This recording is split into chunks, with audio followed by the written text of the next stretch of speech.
Hello दोस्तों, आज की इस वीडियो में हम बात करने वाले हैं डर्मेटाइटिस के बारे में। दोस्तों, त्वचा पर लालिमा के साथ सूजन और जलन की स्थिति को डर्मेटाइटिस के नाम से जाना जाता है।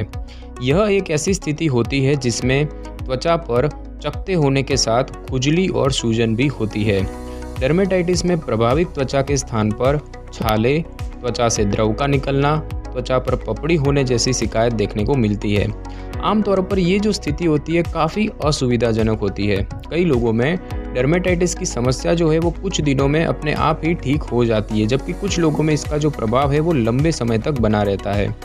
बच्चों में डर्मेटाइटिस की समस्या सबसे ज़्यादा देखने को मिलती है, जबकि कुछ प्रकार के डर्मेटाइटिस बच्चों और वयस्कों दोनों में सामान्य होते हैं। सामान्य रूप से यह इन्फेक्शन जैसा दिखाई देता है, हालांकि यह संक्रामक नहीं होता है।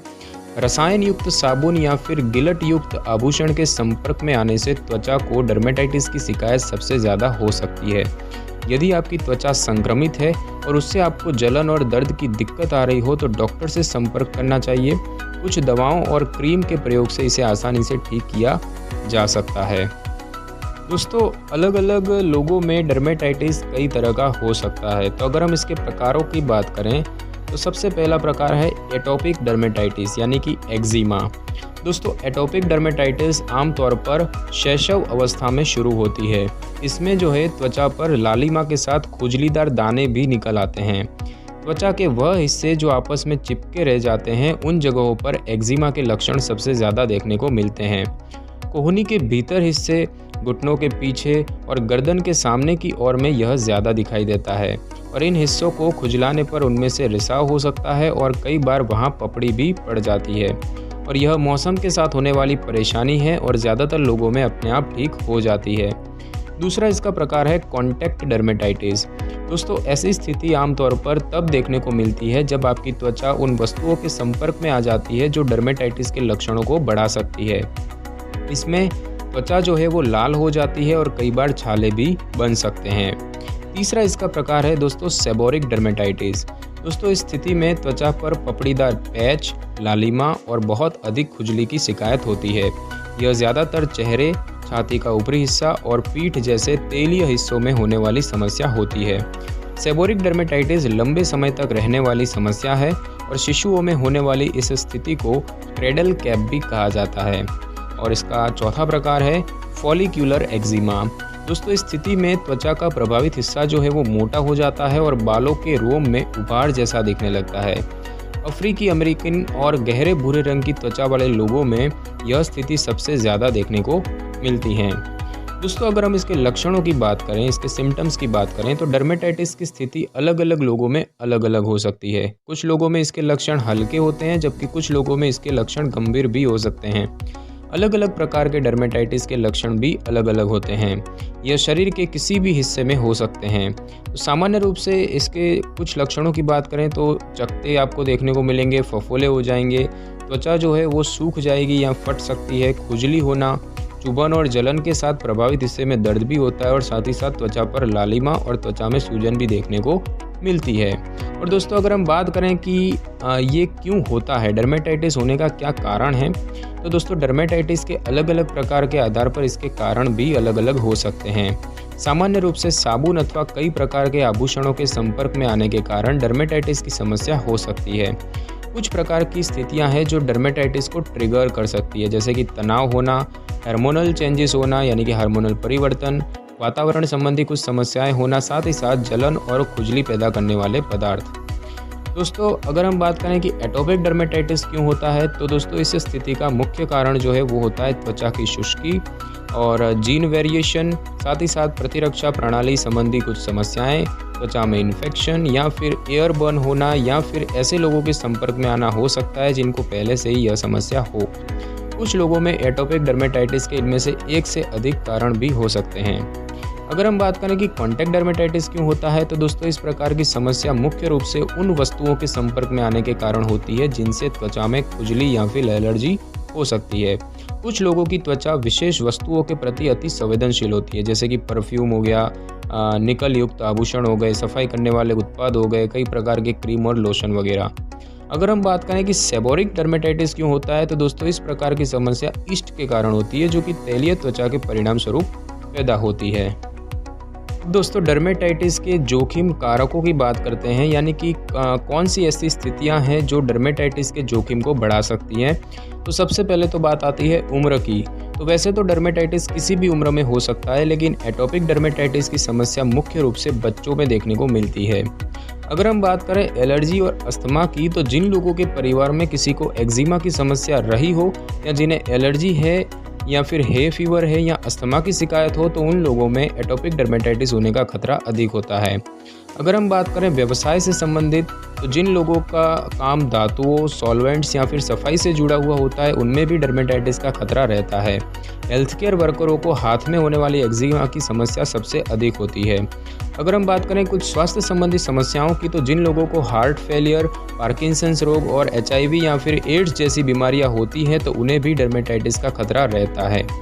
और अगर हम बात करें कि इनसे क्या जटिलताएं हो सकती हैं, तो दोस्तों डर्मेटाइटिस में चूंकि त्वचा पर बहुत अधिक खुजली होती है, तो ऐसे में लोग प्रभावित हिस्से को खुजाते रहते हैं और कई बार खुजली करने से उन हिस्सों में घाव भी बन जाते हैं, जो कि इन्फेक्शन को बढ़ावा दे सकता है और इस तरह त्वचा संबंधी इन्फेक्शन फैल सकता है। गंभीर स्थितियों में इस तरह का इन्फेक्शन जानलेवा भी हो सकता है। और अब दोस्तों बात करते हैं कि इसका निदान कैसे किया जाता है, डॉक्टर जो है वो इसका निदान कैसे करते हैं। तो दोस्तों डर्मेटाइटिस के लक्षण दिखते ही आपको डॉक्टर से संपर्क करना चाहिए। बीमारी के बारे में जानने के लिए डॉक्टर कुछ शारीरिक परीक्षण करने के साथ आपसे मेडिकल हिस्ट्री के बारे में पूछ सकते हैं। डर्मेटाइटिस के निदान के लिए आपको किसी डर्मेटोलॉजिस्ट यानी कि त्वचा रोग विशेषज्ञ से मिलना चाहिए और आमतौर पर डर्मेटोलॉजिस्ट जो हैं वो त्वचा को देखकर ही इस बात का पता लगा सकते हैं कि आपको किस प्रकार का डर्मेटाइटिस है। यदि डॉक्टर को लगता है कि किसी चीज़ से एलर्जी के चलते आपको यह दिक्कत हो रही है, तो वह स्किन पैच टेस्ट कराने की सलाह दे सकते हैं और इस परीक्षण के दौरान डॉक्टर आपकी त्वचा पर थोड़ी मात्रा में कई तरह के पदार्थ रखते हैं। कुछ दिनों बाद वह त्वचा द्वारा की गई प्रतिक्रियाओं की जांच करके यह निर्धारित करते हैं कि आपको किसी प्रकार की एलर्जी है या फिर नहीं। कई मामलों में बीमारी के कारणों का पता लगाने के लिए डॉक्टर स्किन बायोप्सी भी कर सकते हैं और इसके लिए त्वचा के प्रभावित हिस्से से एक छोटा सा सैंपल लिया जाता है और उसे माइक्रोस्कोपिक परीक्षण के लिए भेजा जाता है। त्वचा के सैंपल से कई तरह के और परीक्षण करके डर्मेटाइटिस के सटीक कारणों का पता लगाया जा सकता है। अब दोस्तों बात करते हैं कि डर्मेटाइटिस का इलाज किस तरह से होता है, यानी कि इसकी ट्रीटमेंट किस तरीके से की जा सकती है। तो डर्मेटाइटिस का इलाज उसके प्रकार, लक्षणों की गंभीरता और कारण पर निर्भर करता है। कई बार इसके लक्षण 1 से 3 सप्ताह में स्वयं ही गायब हो जाते हैं। अगर त्वचा में कोई विशेष सुधार नहीं होता है, तो डॉक्टर इलाज की कुछ प्रक्रियाओं को प्रयोग में ला सकते हैं, जैसे कि एलर्जी और खुजली को कम करने के लिए कुछ दवाएं दी जा सकती है, फोटोथेरेपी की जा सकती है। खुजली और त्वचा की सूजन को कम करने के लिए डॉक्टर आपको स्टेरॉइड युक्त क्रीम को प्रयोग में लाने की सलाह दे सकते हैं। त्वचा की शुष्की को ख़त्म करने के लिए क्रीम या फिर लोशन वगैरह का प्रयोग किया जा सकता है। खुजली को कम करने के लिए ओटमील बाथ भी प्रभावी माना जाता है। अगर निदान के दौरान पता चलता है कि बीमारी किस इन्फेक्शन के कारण हो रही है, तो डॉक्टर आपको एंटीबायोटिक्स या फिर एंटी फंगल दवाएं दे सकते हैं। कई बार प्रभावित हिस्से को बहुत ज़्यादा खुजलाने के कारण घाव हो जाता है और ऐसी स्थिति में भी इन्फेक्शन होने का खतरा रहता है। डर्मेटाइटिस के निदान के आधार पर डॉक्टर कुछ लोगों को आहार में बदलाव करने की भी सलाह दे सकते हैं। कई बार कुछ ऐसे खाद्य पदार्थ होते हैं जो कि एक्जिमा के लक्षणों को बढ़ा सकते हैं, तो ऐसी स्थिति में उन खाद्य पदार्थों का सेवन न करने की सलाह दी जाती है। कुछ मामलों में विटामिन डी और प्रोबायोटिक जैसे आहार पूरक भी मदद कर सकते हैं। और अब दोस्तों बात करते हैं कि इससे बचाव के क्या उपाय हैं, इससे आप कैसे बच सकते हैं। तो यदि आप ऐसे कामों से जुड़े हैं जिनमें प्रयोग होने वाली वस्तुओं से खुजली या फिर जलन जैसी समस्याएं हो सकती है, तो आपको अपनी त्वचा का विशेष ध्यान देना चाहिए। काम के दौरान ऐसे कपड़े पहने जिनसे त्वचा से इन वस्तुओं का सीधा संपर्क ना हो। इसके अलावा आप कुछ और उपाय को भी प्रयोग में लाकर डर्मेटाइटिस से बच सकते हैं, जैसे कि ज़्यादा देर तक स्नान न करें। डर्मेटाइटिस से बचने के लिए नहाने के समय को 5 से 10 मिनट से ज़्यादा न बढ़ाएं। नहाने के लिए हल्के गुनगुने पानी का इस्तेमाल कीजिए। बाथ ऑयल का प्रयोग करना भी फायदेमंद हो सकता है। अच्छे और रसायन मुक्त साबुन का प्रयोग कीजिए। हमेशा ऐसे साबुन को प्रयोग में लाना चाहिए जो रसायन मुक्त हों। कई साबुन आपकी त्वचा को शुष्क भी कर सकते हैं। त्वचा में नमी न होने दें। स्नान करने के बाद त्वचा को नरम तौलिए से अच्छी तरह से सुखा लीजिए।